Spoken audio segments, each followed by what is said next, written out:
El instructor les dio una caja de rompecabezas, el humano la abrió antes de sentarse. El profesor Ketvar seguía con las 4 manos temblorosas frente a la mesa de demostraciones mientras el aula vibraba con un zumbido apenas audible, como si la estación entera respirara a través de las reliquias abiertas. Jake Martínez, aún con olor a queso tostado rondándole la camiseta, pasó la palma sobre el Vortan Enigma convertido en flor cristalina y notó que la luz se modulaba al compás de su pulso. No era magia, era intención fabricada. Los símbolos holográficos se reordenaron con la obediencia de un menú desplegable y le mostraron una serie de nodos conectados por líneas de color ámbar. Rutas de aprendizaje, murmuró, sorprendiéndose a sí mismo al decirlo en voz alta. Zara lo escuchó, sin levantar la vista del cuaderno, comenzó a traducir a fórmulas el dibujo lumínico. Blix amplió el espectro de sus 17 sensores hasta cubrir bandas que su manual consideraba ruido.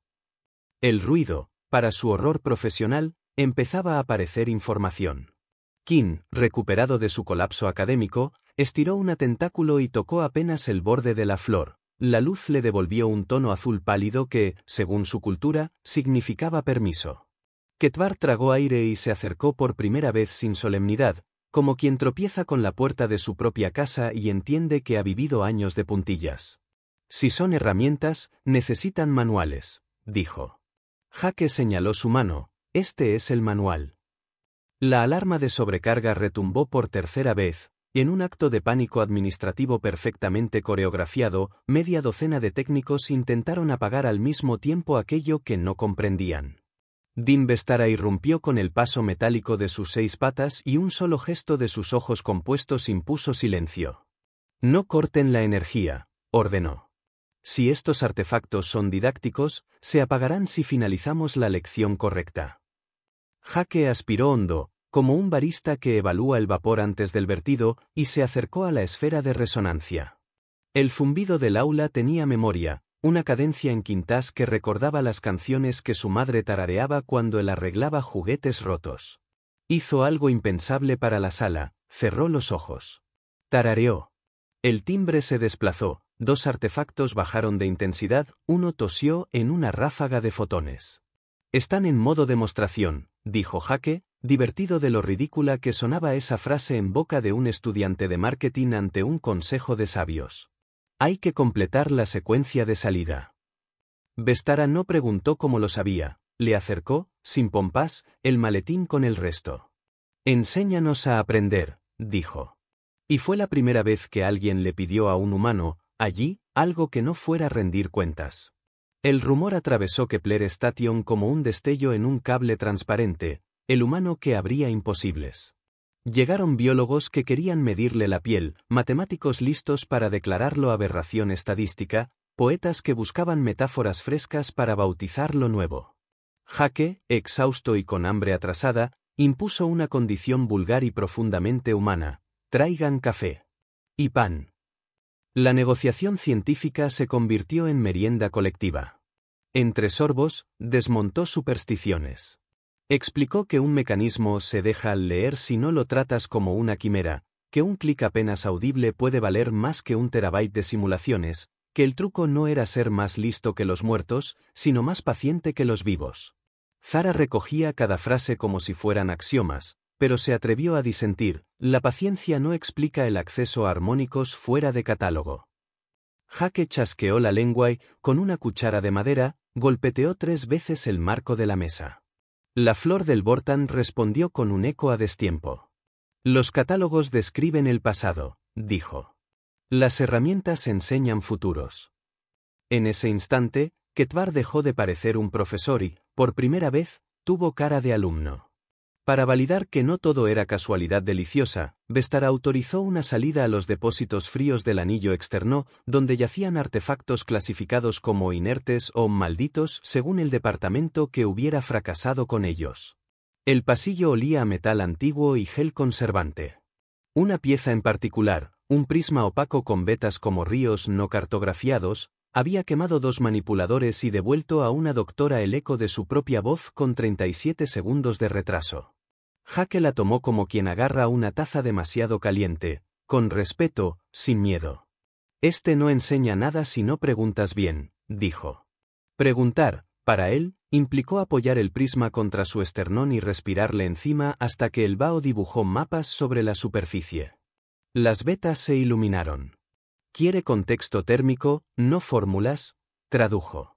Una membrana se abrió al tacto y dejó ver dentro un diorama cambiante, ciudades, migraciones, estaciones. Historia en miniatura ejecutándose a velocidad de susurro. Blix, incrédulo, ajustó su sensor número 11. La medida era banal, estaba ocurriendo nada más que un intercambio de calor y humedad. ¿Y si la ciencia que sirve no es la que impresiona, sino la que obedece?, preguntó King, con una valentía nueva en la voz. La membrana se cerró satisfecha, como cuando alguien por fin usa el verbo correcto. La estación, sin embargo, también tenía su política. El Directorado de Seguridad reclamó jurisdicción sobre todo lo que emitiera luz azul y estuviera vivo o fingiéndolo. Podrían ser armas pedagógicas, gruñó un oficial con placas hasta en las comisuras. Vestara lo desarmó con un argumento simple: si fueran armas, ya habrían disparado contra nuestra ignorancia. Aún así, exigieron una prueba de contención.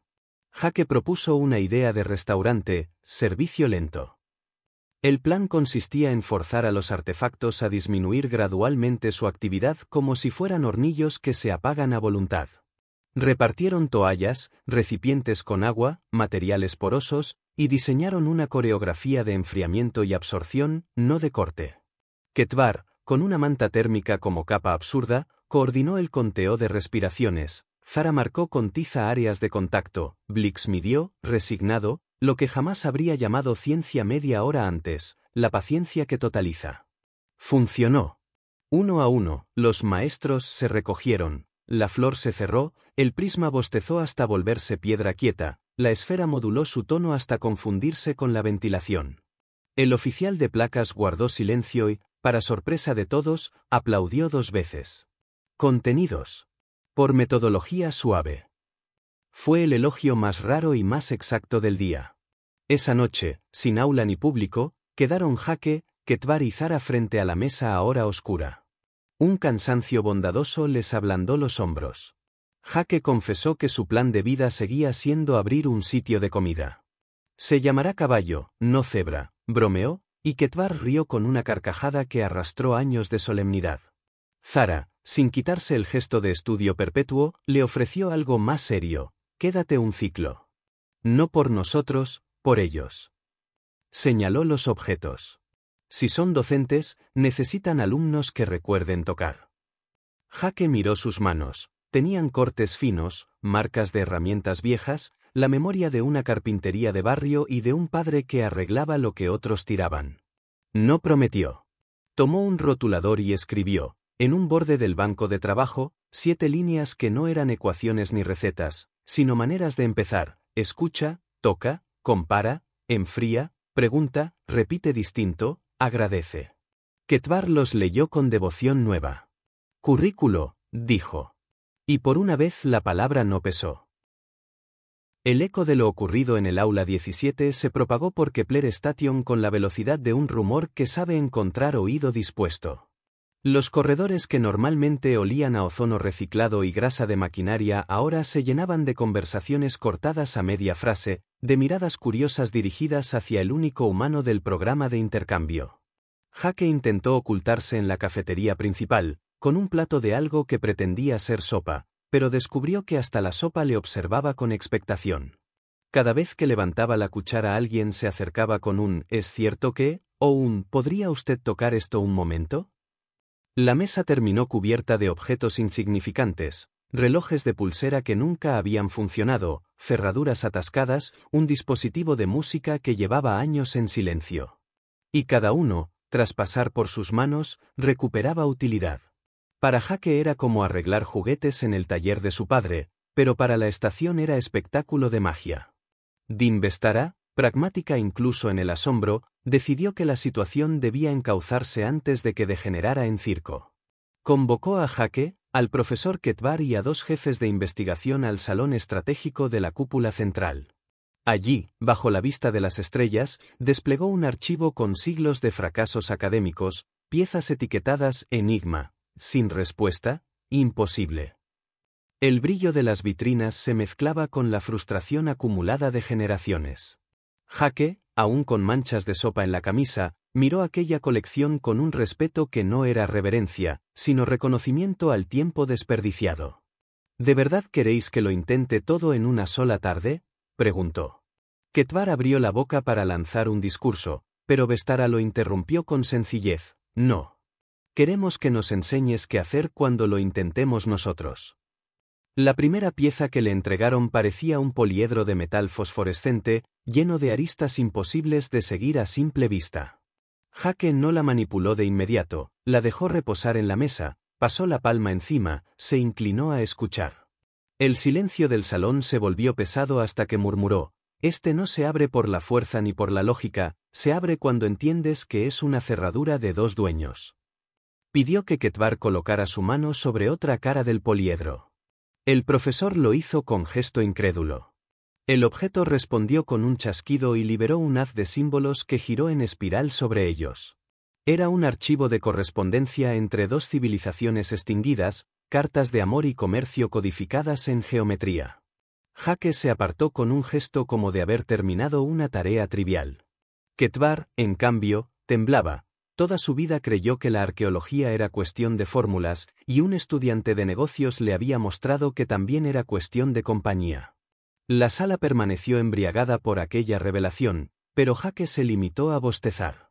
«Sois vosotros los que leéis milagros en lo que no deja de ser un candado bien hecho», dijo con cansancio, y volvió a mirar su plato de sopa como si eso se importara. El murmullo no se detuvo en toda la estación.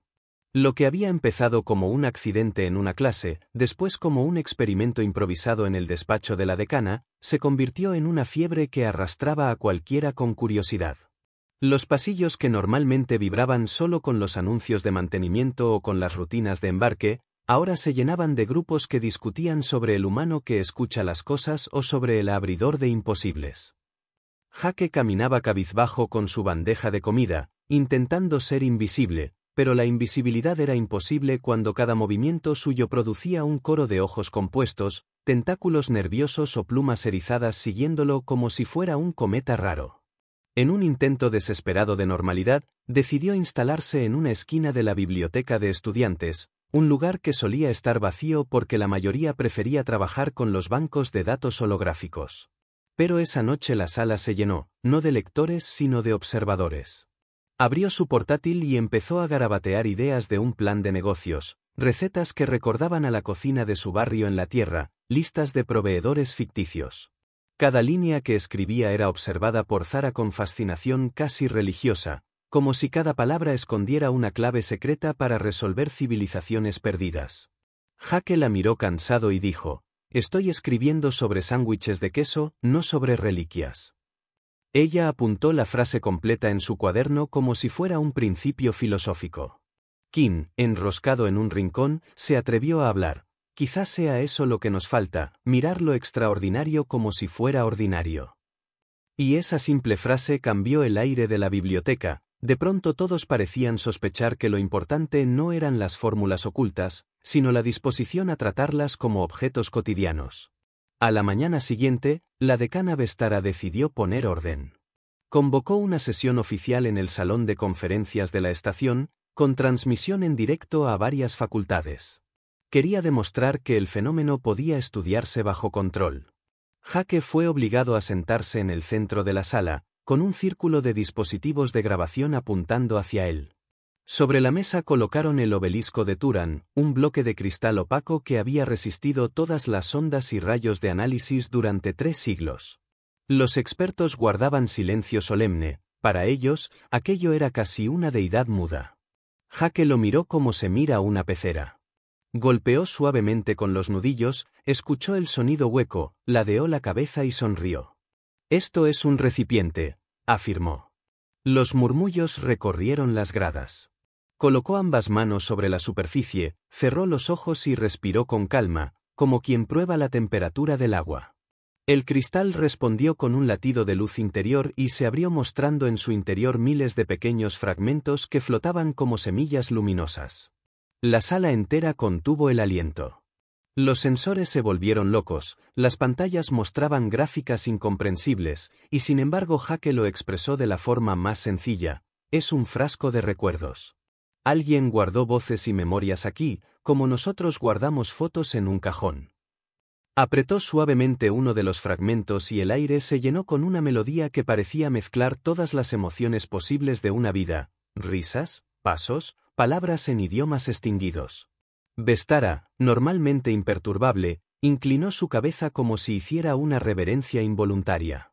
Ketvar lloraba en silencio, no por tristeza sino por la sensación brutal de darse cuenta de que había malinterpretado siglos de trabajo. Pero lo más revelador ocurrió cuando Jake se apartó y dejó el obelisco flotando abierto. Uno de los cadetes, un joven insectoide tímido que nunca participaba en nada, se acercó temblando. Extendió su apéndice y tocó un fragmento. El cristal respondió también a él, liberando un segundo recuerdo distinto. La sala estalló en exclamaciones. Jake sonrió y dijo simplemente: no necesitan que yo los abra todos. Solo necesitaban que alguien les recordara que estaban diseñados para ser usados, no venerados. Desde ese momento la estación entera empezó a cambiar. Los estudiantes comenzaron a sacar los objetos polvorientos de los almacenes, no para diseccionarlos con teorías imposibles, sino para interactuar con ellos como si fueran herramientas del día a día. Cada descubrimiento revelaba no un arma, no un misterio insondable, sino una lección disfrazada de enigma. El rumor ya no cabía en los pasillos de Kepler Station. Lo que había empezado como una anécdota en un aula terminó convertido en fenómeno político, cultural y hasta religioso. Varias especies enviaron delegados de urgencia. Unos querían comprobar con sus propios ojos cómo un simple humano abría en minutos lo que sus académicos habían venerado durante siglos, otros buscaban adelantarse para reclamar descubrimientos como propios, y no faltaron quienes llegaron con la intención de prohibir o confiscar todo antes de que el milagro desestabilizara la frágil jerarquía del Concilio Galáctico. La decana Vestara, consciente de que el asunto podía incendiar medio sector, convocó una sesión extraordinaria en la Cámara de Investigación Central, un espacio más parecido a un templo que a un laboratorio, donde las paredes estaban cubiertas de vitrinas con artefactos imposibles. Allí se reunieron no solo profesores y estudiantes, sino también enviados diplomáticos, oficiales de seguridad y curiosos con credenciales improvisadas. Jake llegó arrastrado más que invitado, con la mochila colgando de un hombro y la expresión de alguien que solo quería un descanso, si el destino era generoso, un desayuno decente. En el centro de la sala, bajo una cúpula que reflejaba las estrellas exteriores, colocaron uno de los objetos más temidos, la corona del Irat. No era una corona en sentido estricto, sino un aro de metal vivo que había causado desmayos a todo el que lo intentó tocar. Durante 200 años había sido símbolo de misterio y advertencia. Ketvar lo presentó con voz temblorosa, intentando recuperar algo de la autoridad que había perdido. Se dice que contiene los pensamientos de una civilización extinta. Todos los que lo intentaron acabaron con convulsiones o con lagunas de memoria. Nadie sabe qué hay dentro. Jake lo observó de lejos con cara de fastidio. ¿Y por qué lo seguís sacando si sabéis que hace daño? La pregunta dejó en silencio a toda la sala. La respuesta era obvia y vergonzosa, porque la fascinación pesaba más que el sentido común. Vestara lo invitó a acercarse, no con órdenes, sino con un gesto que mezclaba curiosidad y desafío. Jake suspiró y se quitó la chaqueta. Vale, pero si me desmayo alguien me despierta rápido. Al tomarlo, el aro se ajustó alrededor de sus manos como un brazalete inmenso. En vez de dolor, lo que Jake sintió fue calor, la misma calidez de una manta en invierno. Cientos de voces comenzaron a susurrar al unísono, pero no eran gritos de tormento sino frases entrecortadas, como notas de clase o listas de mercado. Es un cuaderno, murmuró Jake, sorprendido. Un cuaderno compartido. Millones de personas grabaron aquí sus pensamientos más simples, no secretos oscuros. Era una red social, por decirlo en términos humanos. Los observadores se miraron incrédulos. Los diplomáticos empezaron a murmurar, algunos indignados porque un símbolo de poder se redujera a algo tan cotidiano. Jake alzó el aro y agregó: Lo que pasa es que vuestra gente siempre intentó leerlo como si fuera un tratado sagrado, y claro, la sobrecarga mental os tumbaba. Hay que escucharlo como se lee un diario ajeno, una frase, un recuerdo, luego descansar. Es normal que os mareara, no estaba hecho para ser leído de golpe. De pronto, uno de los estudiantes voluntarios pidió permiso para probar. Jake le indicó que apoyara un dedo y se concentrara solo en una voz. El chico tembló, respiró hondo y luego empezó a reír. Acabo de escuchar a alguien que hace 10.000 años se quejaba del precio del pan. La sala estalló en murmullos y carcajadas nerviosas. El mito de la corona del Irat se derrumbaba ante sus ojos, no era un receptáculo divino, sino un archivo comunitario de trivialidades, un Facebook primitivo incrustado en metal. La consecuencia fue inmediata. Lo que para Jake era revelador por su normalidad, para los demás era devastador. Siglos de interpretaciones metafísicas quedaban reducidas a la voz de un panadero enfadado. Algunos académicos protestaron con rabia, afirmando que aquello era una humillación para la ciencia. Otros, más lúcidos, comprendieron que la verdadera lección era aceptar que los progenitores habían sido tan cotidianos como ellos. La decana Vestara, en lugar de escandalizarse, sonrió con una calma peligrosa.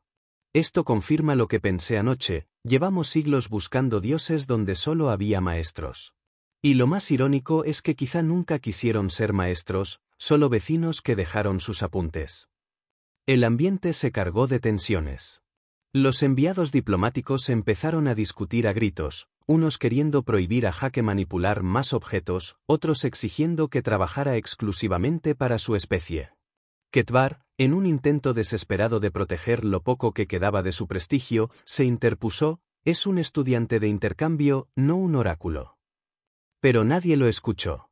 Jake, agotado, se levantó y dejó la corona sobre la mesa. Me parece que estáis todos enloqueciendo.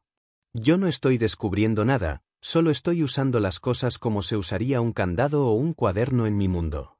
Vosotros sois los que les dais significado desmedido. Miró a la decana. Y yo solo vine a probar créditos, no a reescribir vuestra historia. Vestara lo sostuvo con sus múltiples ojos, y por un instante el silencio volvió a la sala. Tal vez, respondió, precisamente por eso puedes hacerlo. Afuera, en los pasillos, ya se empezaban a formar multitudes que exigían ver al humano.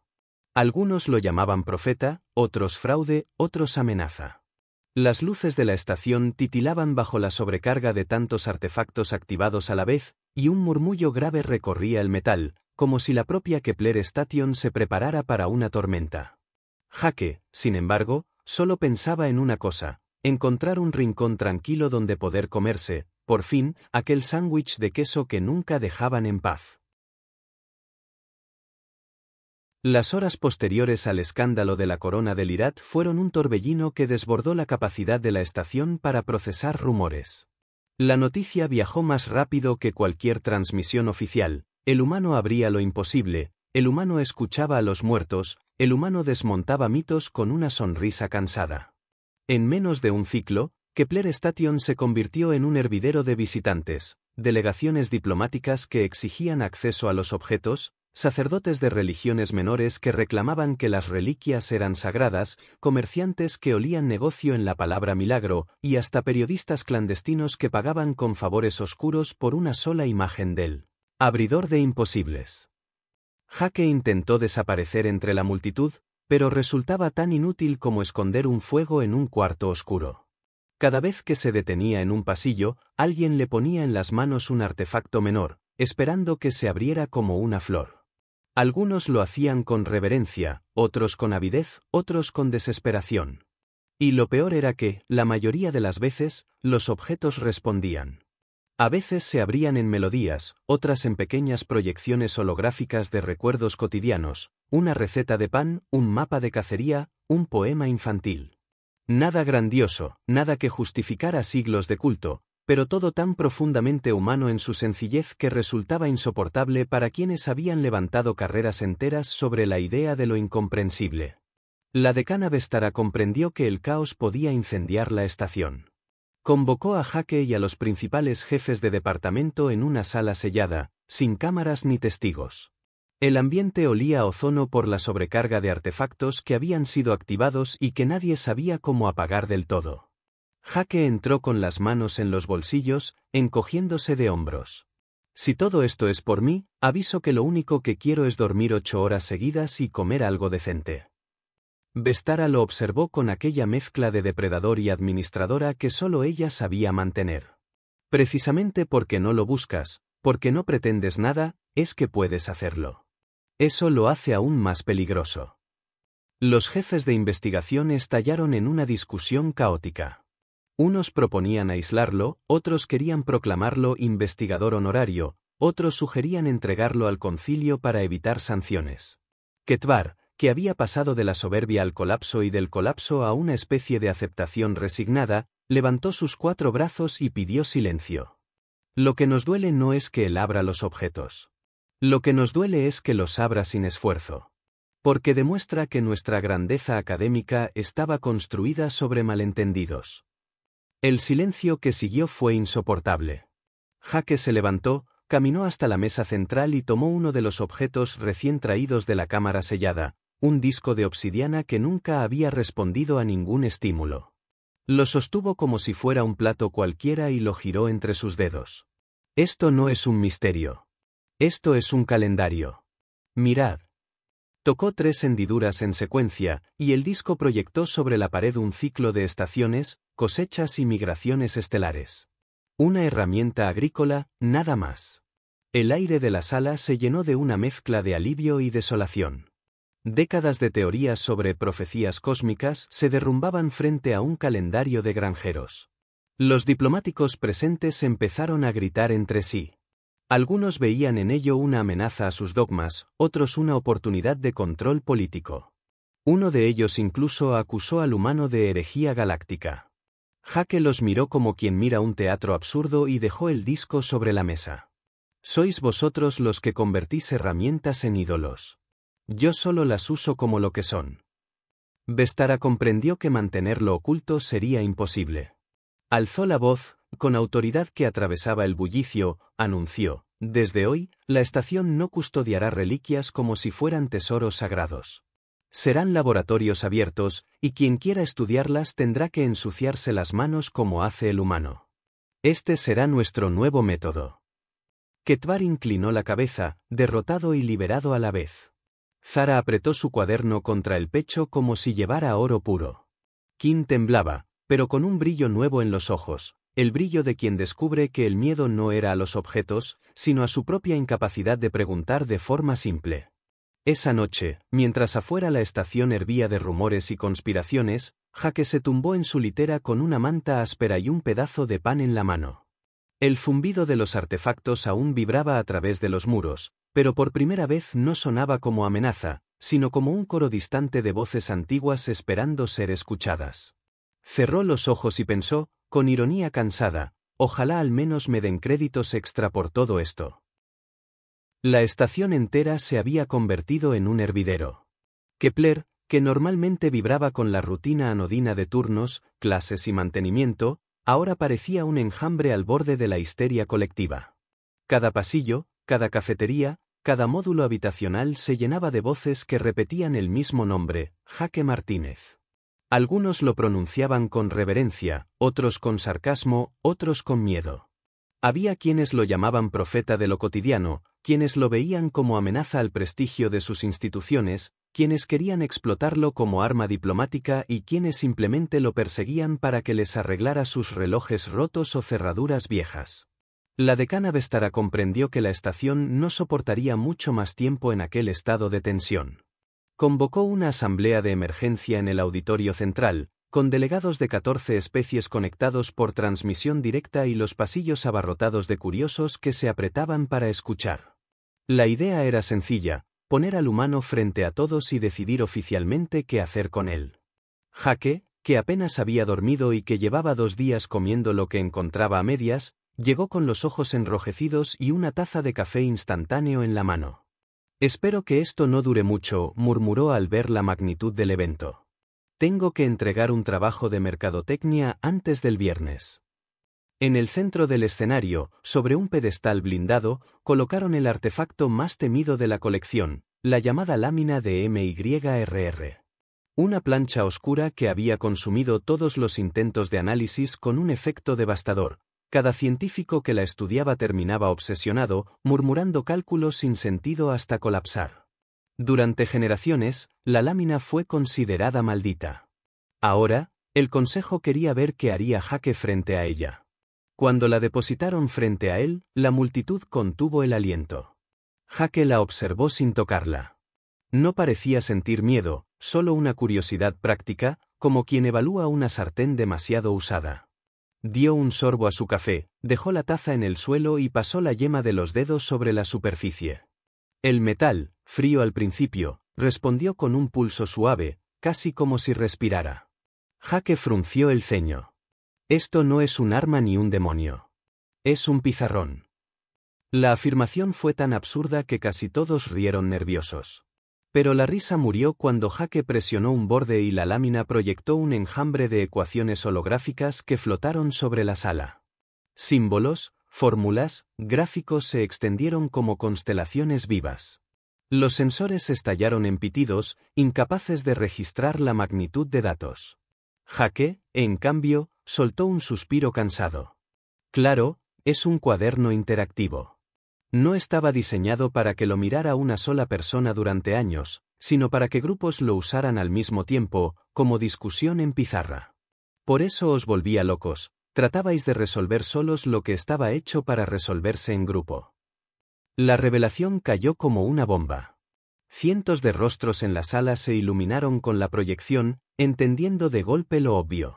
Profesores que habían dedicado media vida a interpretar la lámina como un misterio arcano se hundieron en sus asientos, derrotados por la simplicidad brutal de la respuesta. Vestara no apartaba los ojos de Jake, como si cada gesto suyo fuera dinamita colocada bajo siglos de dogma. ¿Y qué significa todo eso?, preguntó uno de los delegados, señalando el enjambre de ecuaciones. Jake encogió los hombros. Son ejercicios. Retos de lógica, geometría en dimensiones que vosotros aún no modeláis, problemas de física planteados para entrenar. Es una clase, no una profecía. Señaló un bloque de símbolos que se repetía varias veces. Esto es básicamente la versión antigua de resuelve para X. Solo que aquí X puede ser un vector en 14 dimensiones. La sala entera estalló en exclamaciones, debates, protestas. Algunos se indignaban porque sus carreras se desplomaban en un instante, otros aplaudían con alivio, agradecidos de que el mito por fin tuviera explicación. Entre el ruido, Jake recogió su taza de café y bebió tranquilo, como si todo aquello no fuera más que una reunión demasiado larga. Entonces ocurrió lo inesperado: varios estudiantes, no profesores, no diplomáticos, sino jóvenes cadetes, se acercaron espontáneamente y tocaron la lámina siguiendo el ejemplo de Jake. La superficie respondió, ajustando la proyección y dividiéndola en segmentos diferentes para cada uno. Era como un tablero compartido que aceptaba múltiples manos. La sala quedó sobrecogida. Lo que durante siglos había sido visto como una maldición, ahora revelaba su verdadera función: un aula portátil diseñada para enseñar a pensar en conjunto. Ketvar, con la voz rota, murmuró lo que nadie quería admitir: todo este tiempo, confundimos un pizarrón con un monstruo. Jake retiró la mano, dejando que los estudiantes continuaran. Ahí lo tenéis, dijo con sencillez. No necesitáis que yo lo haga. Solo necesitáis recordar que las cosas están hechas para usarse, no para adorarse. El silencio que siguió fue absoluto, cargado de una mezcla de vergüenza y esperanza. Por primera vez desde que había empezado el caos, no fue Jake quien abrió un artefacto, fueron los propios estudiantes, trabajando juntos. Y eso, para la decana Vestara, era la lección más importante de todas. La asamblea terminó entre gritos, protestas y aplausos. Afuera, los pasillos se llenaron de rumores renovados, algunos celebrando el nacimiento de una nueva era académica, otros temiendo que se derrumbara todo el prestigio del concilio. Jake, en cambio, se escabulló discretamente hacia la cafetería. Necesitaba, más que cualquier gloria, otro café y un trozo de pan caliente. La decana Vestara sabía que el auditorio no había sido suficiente. La ola que sacudía Kepler Station no podía contenerse en asambleas ni en discursos. Lo que había ocurrido con la lámina de MYRR no era un descubrimiento aislado, era una fractura cultural. Todas las especies presentes en la estación tenían algo que perder. Las universidades temían que se revelara la futilidad de siglos de investigación. Los gobiernos temían que los ciudadanos descubrieran que sus dogmas y rituales nacieron de malentendidos. Las iglesias temblaban porque los objetos que habían venerado como reliquias sagradas resultaban ser pizarras, calendarios o cajas de almuerzo. Y, al mismo tiempo, millones de mentes jóvenes vibraban con una esperanza inesperada, que la ciencia dejara de ser un altar y volviera a ser una herramienta que cualquiera pudiera usar. Jake se encontró en el centro de aquella tormenta sin haberlo pedido. A la mañana siguiente, lo escoltaron, no por respeto, sino para protegerlo de la multitud, hasta la cámara sellada del anillo inferior, donde se guardaban los artefactos que ni siquiera habían querido exponer. Había pasillos enteros llenos de vitrinas polvorientas, objetos catalogados como incomprensibles, malditos, inutilizables. La sala estaba iluminada por lámparas frías y olía a metal oxidado, como un cementerio de ciencia. Allí lo esperaban Vestara, Ketvar, Zara, Blix y Kin, junto con observadores de varias especies, todos ansiosos y tensos. Lo que decidas hacer aquí, dijo la decana con una gravedad que ni siquiera su voz metálica podía suavizar, definirá el futuro de toda nuestra disciplina. Y tal vez algo más. Jake suspiró. Llevaba la misma chaqueta arrugada y un vaso de café frío en la mano. Miró a su alrededor y dijo lo que nadie esperaba, pues lo primero es ordenar este almacén. Está hecho un desastre. Durante horas, en vez de resolver enigmas, Jake se dedicó a limpiar polvo, a colocar los objetos por tamaños, a sacar de las vitrinas aquellos que eran evidentemente basura ceremonial y ponerlos en una esquina con el cartel decoración. Los académicos observaban horrorizados. Ese es el núcleo de Vortuk, examinado durante generaciones, protestó un investigador. No, es un pisapapeles con forma de núcleo, corrigió Jake, dejando el objeto pesado sobre un montón de papeles que no se volaron más. Kin soltó una risa nerviosa y, por primera vez, el miedo se convirtió en alivio. Cuando por fin decidió examinar algo de verdad, eligió un artefacto que todos evitaban, una esfera negra, rodeada de un halo de energía que hacía zumbar los instrumentos. Lo llamaban el corazón silente. Se decía que guardaba la memoria de una civilización extinguida, pero cualquiera que lo tocaba sufría alucinaciones y entraba en coma temporal. La sala entera contuvo el aliento cuando Jake apoyó ambas manos sobre ella. El primer contacto fue extraño. Sintió un peso, como si miles de voces quisieran hablar al mismo tiempo. Pero en vez de resistir, en vez de buscar fórmulas o filtros, hizo lo que había aprendido desde niño, escuchar despacio, una a la vez. No sois ruido, murmuró. Sois recuerdos. Entonces, la esfera se abrió como una granada de cristal y proyectó en el aire una lluvia de imágenes, escenas cotidianas de una ciudad perdida, familias comiendo juntas, niños jugando, artesanos trabajando. No eran visiones místicas ni secretos de guerra, sino la vida común de un pueblo que solo había querido dejar constancia de que existieron. El efecto fue devastador. Ketvar, con lágrimas resbalando por su piel púrpura, cayó de rodillas. Zara escribía frenéticamente sin poder contener la emoción. Blix apagó sus 17 escáneres, consciente de que ningún dato en bruto podría captar aquello. Y Kin, temblando, se acercó a Jake y susurró: nos pasamos siglos esperando que nos revelaran armas, fórmulas, poder. Y lo que nos entregaron fue su humanidad. La proyección se desvaneció lentamente, dejando un silencio espeso. Vestara habló con voz baja pero firme: esto cambia todo. Ya no podemos seguir enseñando arqueología como si fuera un culto al misterio. Tendremos que aceptar que los progenitores no eran dioses, sino personas. Y que su mayor legado no son sus enigmas, sino la forma en que compartían lo que sabían. Jake dejó la esfera en su soporte y se apartó. Tenía el rostro cansado, pero los ojos tranquilos. Lleváis tanto tiempo buscando grandeza que olvidasteis lo básico. A veces lo más importante no está escondido en una ecuación imposible, sino en un gesto cotidiano. Un almuerzo, un diario, un calendario, un pizarrón. En ese momento, un estruendo recorrió la estación. No era un ataque ni una falla técnica, eran los artefactos, todos a la vez, respondiendo a lo que acababa de ocurrir. En los depósitos, en las aulas, en las vitrinas olvidadas, empezaron a activarse, proyectando luces, símbolos, melodías. No como armas, sino como si un coro de civilizaciones enteras hubiera decidido cantar al unísono.